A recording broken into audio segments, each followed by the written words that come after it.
Selamat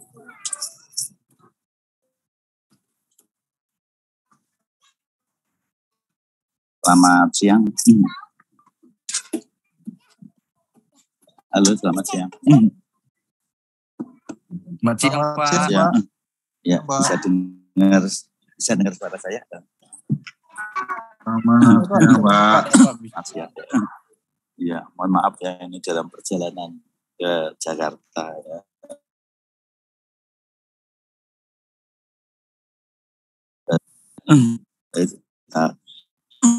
Kuliah sebagaimana telah dijadwalkan ya untuk jam 11:30. Saudara, untuk kelas ini berapa personel? Berapa pesertanya? Ada 11, Pak. Oh, 11 ya. Ini 24B. 24B, Pak. 24B. Iya, ya. Tadi 24C ya. Kita mulai ya. Mohon maaf ini karena saya dalam perjalanan ya, masih ke Jakarta. Saya sengaja ambil perjalanan darat supaya bisa memberi kuliah pada saudara ya. Apa tentu bisa materi kuliah bagaimana terjadwal. Ini kuliah ya jam 10. Jam 10 itu ada 9 peserta tadi ya. Cukup beragam juga mahasiswa saya di MMP ini ya. Saya sudah gabung MMP sejak angkatan pertama tahun 2006 sampai dengan angkatan yang ke-24 ini yang nggak terasa. Cukup banyak mahasiswa MMP yang ada sampai sekarang. Saudara, jadi untuk kuliah minggu yang akan datang ya, saya mengusulkan kuliahnya malam ya, jam 8 itu gimana hari Minggu. Karena pagi ini saya jadwalnya ke gereja dulu. Saya harus ibadah ke gereja, karena ini saya dalam perjalanan sehingga tidak apa-apa ya untuk perkenalan ini. Tetapi kalau untuk kuliah yang kedua dan seterusnya, ya saya mengusulkan jam 7:30 atau jam 7:15 ya, setelah dari kelas 24A, setelah jam 6, habis itu ke saudara. Gimana ketua kelasnya siapa ini? Saya, Pak. Saya, Pak. Ketua. Yokan. Sudah. Ya, Pak. Sudah nomor HP saya. Bisa, Pak. Nanti saya tanya ke Pak Wagira atau Pak ini. Itu ya. 0821 082 2267. Oke, Pak. 0082. Oke, Pak. Atau satunya lagi 0813 2873 194. Ya, saya ulang. 0813 08 13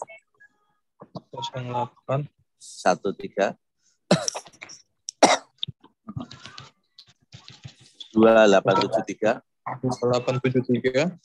1945. 1945. Ya. Mohon saudara ketua japri ke saya, nanti saya arsipnya nama saudara. Anda membantu grup untuk kuliah. Ya, saya di 4 saja di grup saudara. Nanti materi kuliah ini saya kirim ya. Saya kirim ke saudara ketua untuk dimasukkan di grup semua gitu ya. Siap. Ya. Saudara, untuk materi untuk literatur dari kuliah hukum perkebunan dari buku saya ya. Buku saya tentang hukum perkebunan yang saya tulis dengan Prof. Kadarwati dan Pak Dr. Purwadi ya, mantan rektor Institut itu ya. Itu buku yang pertama. Buku yang kedua tentang keadilan bermartabat ya. Silakan buku-buku itu bisa dicari, saudara ketik itu di Google, tulis buku Teguh Prastio ya. Kemudian Anda enter gitu ya. Di situ akan muncul buku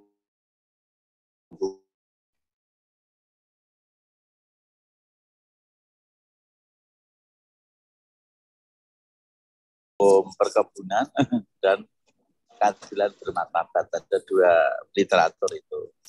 Dan saudara saya tugaskan untuk membuat kasus atau mencari kasus perkebunan, kasus hukum perkebunan.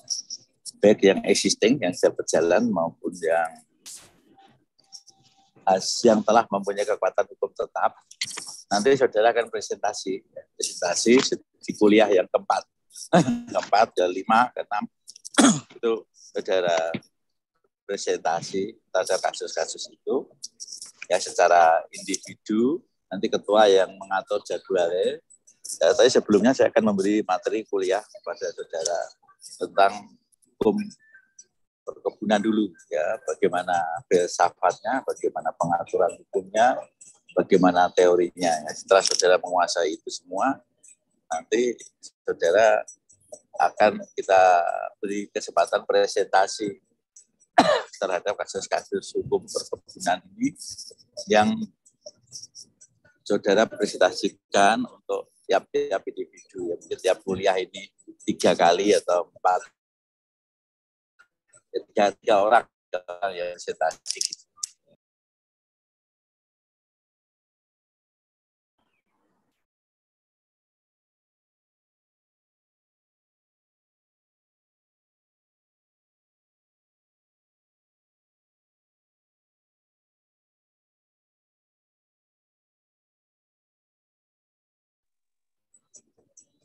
Tes bisa dengar. Tes bisa dengar. Ya, jadi bisa ambil jalan maaf ada gangguan. Baik saudara, sebelum saya mulai, ya mohon Pak Ketua, Mas Ketua untuk memperkenalkan temannya satu-satu ya, namanya, kemudian dari S1 mana, kalau sudah bekerja di mana, ya secara singkat saja. Ya, dipersilakan, silakan. Baik. Yang pertama, Assalamualaikum warahmatullahi wabarakatuh. Perkenalkan dari mulai saya dulu, Pak. Ya, silakan. Saya dari alumni Universitas Bengkulu, jurusan pertanian. Sekarang bekerja di PT Bumi Tama Gunajaya Agro, PGA Group di region Sungai Melayu, Kebun Sungai Bengkuang Jaya Estate, Pak, SBJE. Mungkin itu perkenalan singkat dari saya, Pak. Baik, di mana itu? Di Bengkulu atau di mana? Bekerja aja. Sekarang posisi saya di Kalimantan Barat, Pak, Ketapang. Oh, Ketapang ya. Oke. Ya, Ketapang, Kalimantan ya, Barat. Terima kasih ya. Oke, terima kasih. Silakan. Lanjut. Mungkin dilanjut dari Pak Ihsan.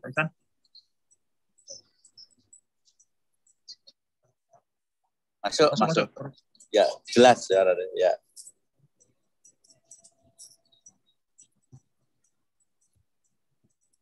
Ya.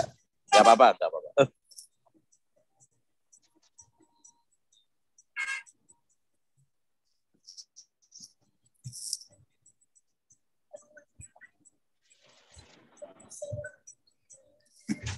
Oh, iya, luar biasa, ini dari Kalimantan semua ini kita. Oke, saya sering ke sana juga ya. Ya, silakan lanjut. Selamat siang, Pak. Selamat siang. Nah, perkenalkan Pak, nama saya Yadi Agusna, Pak. Kalau alumni dulu S1-nya di Syahwala, Pak, Aceh. Asal saya Aceh. Ya. Posisi kerja sekarang di Kalimantan Barat, Pak. Sungai Melayu. BGA area. Oke, terima kasih, Pak. Iya, makasih Mas Yadi. Makasih.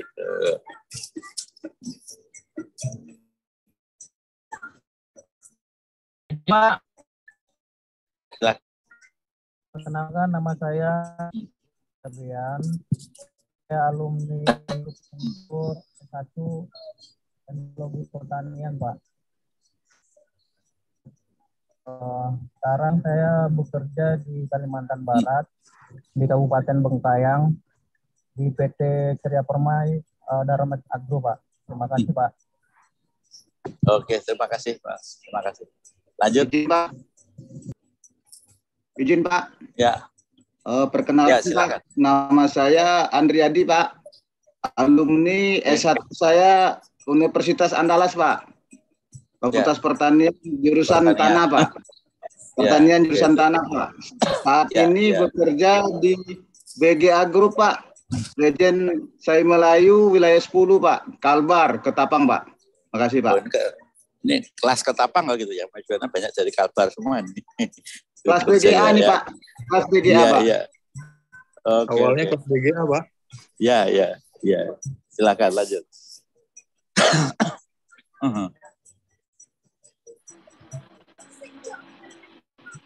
Silakan, Pak. Ya, silakan. Ya, nama saya Rudi Ismanto.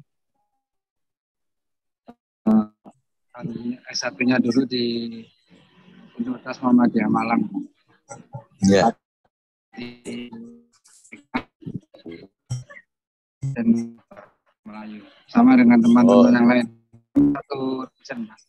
Iya. 10 orang, 8 orang dari satu yang di perusahaan lain, yang satu dari Kalimantan Barat. Iya. Ini Kalbar semua nih ya. Senang kali bisa ketemu ya. Oke. Ya. Silakan, terima kasih. Selamat gabungnya di MMP Stiper. Oke. Silakan, next.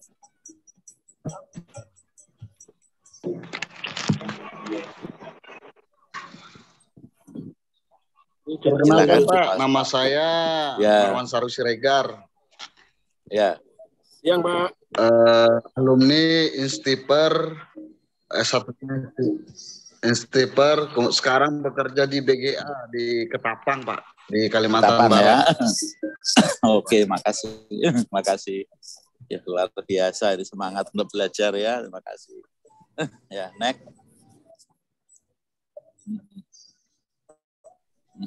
Izin, Pak, selamat siang. Selamat siang. Nama saya Ya, selamat siang. Ya. Next, silakan. Izin, Pak. Ya, silakan. Selamat siang. Ya, selamat siang. Perkenalkan, Pak. Nama saya Senok Turantas Tepu, Pak. Ya. Alumni S1 dari Universitas Sumatera Utara, Pak, Medan, Pak. Iya. Dan Pak Kehutanan. Tahun berapa? Sekarang tamat 2008, Pak.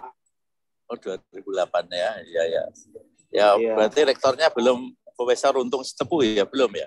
Pak Runtung kan tahun 2018-an ya, dia ya rektor di USU ya. Iya. Ya, oke, selamat bergabung ya. Ya, saya bekerja di BGA Ketapang, Pak. Sama ya. Kawan-kawan. Terima kasih, Pak. Iya, semangat belajarnya yang luar biasa ya. Salut saya. Sukses. Silakan lagi. Ini cowok semua sepertinya ini. Iya, silakan. Nama saya Adityo Herlambang. Saya alumni Stiper 00. Jadi saya kerjanya di Kalbar, Pak, di Ketapang juga, Pak, sama dengan yang lain. Oke, terima kasih. Semangat ya satu grup dari Kalbar semua. Silakan. Ayo John, Om Donar. Kuni mana nih, Pak Mas Kuni? John. Lam Jonar.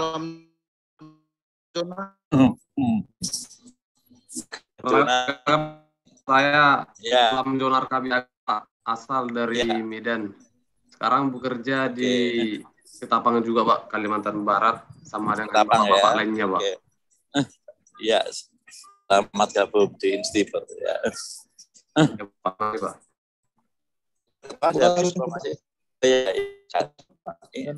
Ini cowok semua ya?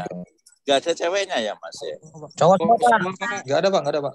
Oh iya, di Kalbar cowok semua ya. Iya. Oke. Yang satu udah join? Mas Kuni. Selamat siang. Baru join, Pak. Ya, silakan, saya tunggu. Kenalan, Pak Mas. Halo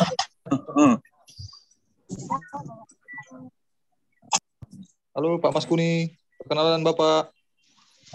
Iya Pak.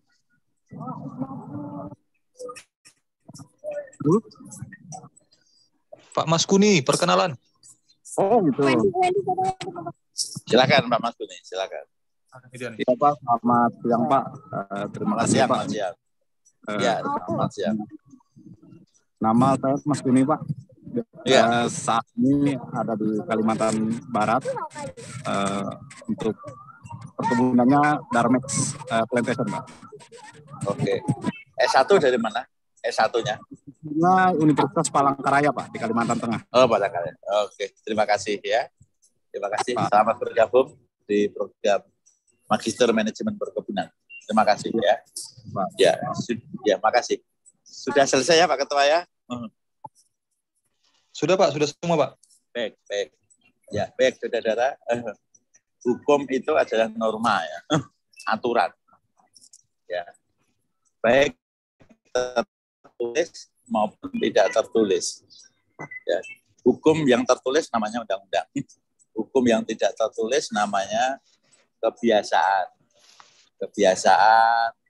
Kemudian adat istiadat ya, yang ada di dalam masyarakat. Sifatnya tidak tertulis. Tetapi kalau hukum yang tertulis namanya undang-undang. Jadi tidak ada suatu aktivitas manusia yang tidak diatur oleh hukum. Semua aktivitas manusia ini selalu diatur oleh hukum, baik tertulis atau tidak. Jadi hukum ini begitu luas mengatur perilaku, ya, baik perilaku manusia maupun perilaku korporasi. Jadi hukum itu yang menjadi subjeknya, yang menjadi pelakunya. Ini individu-individu. Misalnya, Freddy Sambo, tanggung jawab itu yang mereka yang menembak, atau mereka yang disuruh menembak, atau mereka yang membantu menembak. Si A korupsi, yang bertanggung jawab adalah individu, mereka yang melakukan tindak korupsi. Namun di samping individu-individu itu dikenal adanya juga korporasi. Korporasi itu badan hukum, ya, badan hukum. Misalnya PT, ya, itu ada badan hukum. Nah, koperasi itu badan hukum. Jadi badan hukum ini bisa sebagai subjek daripada hukum. Misalnya waktu kebakaran lahan di Riau itu, ya, banyak asap. Kemudian ternyata setelah dilakukan penyelidikan pelakunya adalah korporasi. Jadi korporasi itu bisa dijatuhi sanksi. Ya, bentuk sanksinya itu yaitu bisa ditutup, bisa didenda, bisa dibekukan sementara, bisa supaya korporasi itu bersyarat ya melakukan suatu perbuatan tertentu supaya tidak mengulang lagi tindak pidana, yaitu pembakaran lahan-lahan yang akan dibuka untuk perkebunan, seperti itu. Jadi perilaku manusia maupun badan hukum inilah yang nanti diminta pertanggungjawaban daripada hukum. Juga untuk tindak pidana korporasi. Korporasi itu badan hukum. Misalnya tempat saudara bekerja itu mau mendirikan suatu usaha perkebunan, maka korporasi itu harus memenuhi syarat-syarat hukum yang diperlukan supaya perusahaan itu bisa berdiri, seperti itu. Jadi itu adalah korporasi. Ya, karena hukum itu mengatur perilaku manusia, ya. Karena perilakunya ini begitu luas, ya. Bahkan hukum itu mengatur janin yang ada di kandungan. Belum lahir sebagai manusia, masih janin, ini perilaku diatur oleh hukum juga. Yaitu yang berkaitan dengan warisan. Dan semua orang hidup ini berurusan dengan hukum. Bahkan orang yang meninggal pun masih berurusan dengan hukum. Contoh saja Yosua, Yosua meninggal. Sebelumnya diduga karena ada baku hantam saling tembak di antara polisi. Tapi ternyata setelah dilakukan penyelidikan, Yosua itu matinya tidak wajar. Maka kuburan Yosua itu dibongkar ulang untuk mencari penyebabnya. Makanya ketemulah bahwa penyebabnya itu ada Yosua ditembak, ya, ditambah atas yang nyuruh ada Ferdi Sambo, ya ditembak seperti itu. Ya, maka kuburan Yosua ini digali lagi, meskipun sudah mati, ya digali lagi. Jadi itulah luasnya hukum ini. Hukum ini mengatur semua perilaku manusia. Ya. Tidak ada perilaku yang tidak diatur oleh hukum. Sebagai misal saudara, orang makan pun diatur hukum. Coba Anda makan di tengah jalan, itu berurusan dengan hukum. Ya. Coba Anda makan di restoran atau di warung makan, kemudian Anda nggak bayar, berurusan dengan hukum. Orang tidur pun berurusan dengan hukum. Coba Anda tidur di jalan, tentu itu perbuatan yang melawan hukum. Juga saudara tidur di hotel atau kos, waktu saudara kerja ini di Ketapang, tetapi saudara nggak mau membayar kos atau hotel yang bermalam, itu juga berurusan dengan hukum. Ya, itulah bahwa hukum ini mengatur semua kehidupan manusia, ya. Baik manusia itu masih dalam janin, masih dalam janis, maupun perilaku manusia hidup semuanya masih diatur hukum. Juga manusia yang sudah meninggal masih berurusan dengan hukum. Jadi hukum itu norma yang ruang pengaturannya sangat luas sekali. Juga termasuk masalah perkebunan. Perkebunan ini juga diatur oleh hukum. Ya, karena sebagai negara hukum, maka semua tindakan-tindakan negara, tindakan untuk mendirikan usaha ini juga harus diatur oleh hukum. Ya, bagaimana persyaratannya dan sebagainya. Saudara bisa dengar suara saya agak berisik mungkin ya. Betul ya? Bisa Pak, jelas saja Pak. Bisa Pak, jelas Pak. Bersih Pak. Jelas Pak. Enggak berisik-berisik ya, karena ini di bis masalahnya. Bisnya sedang menyetel musik, enggak ganggu ya? Enggak Pak. Enggak Pak, enggak. Oh ya oke. Saya lanjutkan dulu ya, kita lanjutkan. Hukum perkebunan ini timbul sebagai konsekuensi pasal 33 Undang-Undang Dasar 45 yang isinya bumi, air, dan kekayaan alam yang ada di dalamnya adalah dikuasai oleh negara untuk semakmur-makmurnya kepentingan rakyat.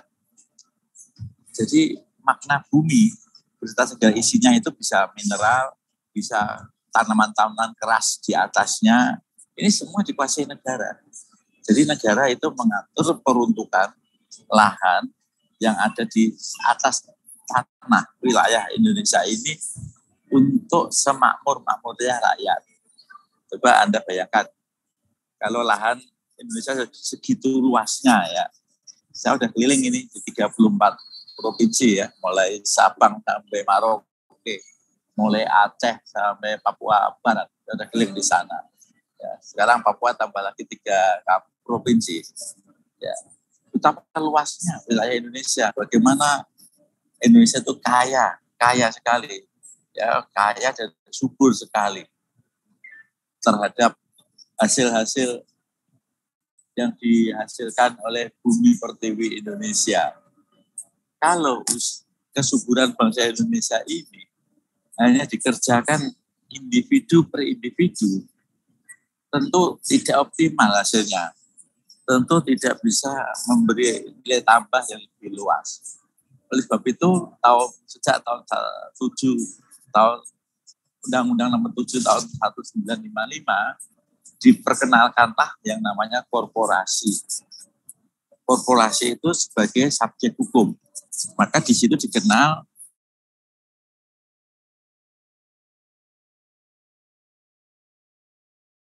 kelola lahan untuk ditanami. Jadi kalau korporasi kan dia punya modal yang besar, kemudian punya karyawan yang banyak, mempunyai infrastruktur ya, sehingga pada saat itu pengelolaan hasil dari korporasi itu tentu lebih cepat, lebih menjanjikan daripada hasil dari petani individu-individu ya. Bagaimana individu-individu ini harus menindaklanjuti apa yang telah ditanamnya, apa yang telah dihasilkan dalam nilai tambahnya. Dan tentu tidak optimal. Lain dengan waktu yang nangani adalah perusahaan.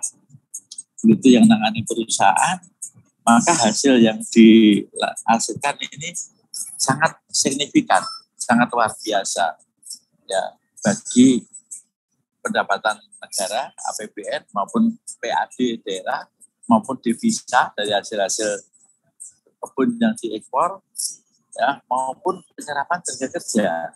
Coba kayak bayangkan tadi saudara ini dari daerah yang berbeda-beda, ada dari Aceh, ada dari Kalimantan, dari Medan.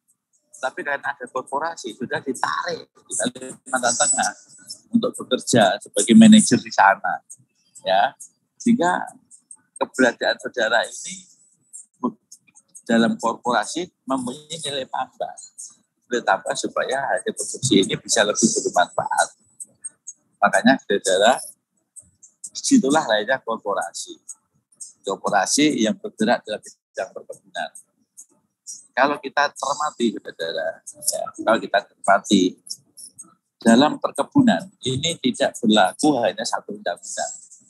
Di dalam perkebunan berlaku multi regulasi entry, jadi berlaku beberapa peraturan hukum. Jadi yang pertama ada hukum agraria. Hukum agraria itu yang berkaitan dengan masalah izin penggunaan lahan, ya, dengan hak guna usaha itu oleh hukum agraria. Di samping hukum agraria juga Anda dituntut, yaitu hukum lingkungan, yaitu dengan uji AMDAL, ya.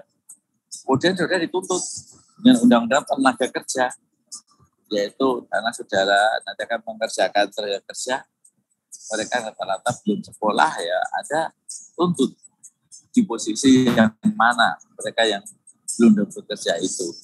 Ya, semua perlu ini bisa dinikmati oleh seluruh rakyat Indonesia. Jadi ini dari segi multidimensional menteri ya, bisa dari aspek hukum lingkungan, aspek hukum perdata itu masalah perjanjiannya.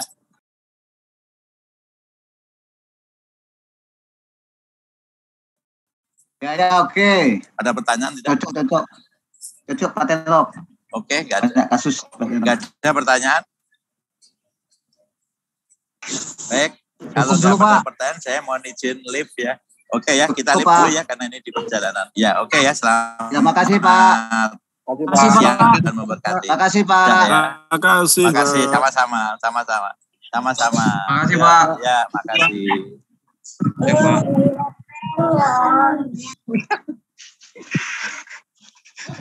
Makasih Pak. Mana Bang? Pak Masku nih. Pak Crosby di mana itu? Di atas mobil, ku tengok tuh. Crosby udah ganti baju dia. Pak Masku ini di Singkawang dia itu. Di Singkawang dia. Ganteng kali itu.